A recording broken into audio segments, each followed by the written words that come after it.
En fin d'année dernière, CIST le 20 novembre 2020 qu'Elisabeth II et le prince Philippe fêtaient leur 73e anniversaire de mariage. En pleine période de confinement, le couple était séparé de leurs arrière-petits-enfants. Cependant, ces derniers ne les avaient pas oubliés pour autant. À l'occasion de cette date spéciale, Buckingham Palace avait en effet partagé un cliché du couple, assis dans un oak room au château de Windsor, en train de lire les nombreuses cartes d'anniversaire qu'ils ont reçues pour l'occasion. Le sourire aux lèvres, on peut voir le prince Philippe tenir dans les mains une carte flanquée d'un gros 73 envoyé par le prince George, la princesse Charlotte et le prince Louis. Sur ce cliché pris par le photographe Chris Jackson, Elisabeth II portait sur sa robe en crêpe bleue une broche en chrysanthème remplie de symboles. En effet, cette dernière arborait déjà ce bijou lors de sa lune de miel avec le prince Philippe en 1947.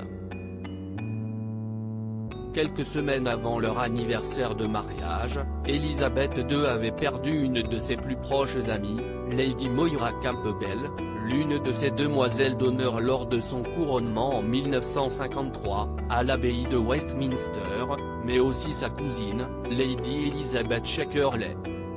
En cette période de deuil, la reine d'Angleterre avait alors énormément apprécié de passer le confinement auprès de son roc. Une de ses proches avait alors confié, « Tous ceux qui l'ont vue récemment disent que la reine semble mener une nouvelle vie car elle a adoré la chance de passer du bon temps avec Philippe. » Si est-il la première fois depuis des années que la reine peut passer du temps de qualité avec son mari. Une véritable histoire d'amour lors de leur 50e anniversaire de mariage, CIST en 1997 qu'Elisabeth II avait confié, « Il a été, pour dire les choses simplement, ma force et mon été durant toutes ces années. Moi-même comme l'ensemble de sa famille, nous avons envers lui une dette bien plus grande que ce qu'il revendiquerait ou que nous en aurons jamais conscience. »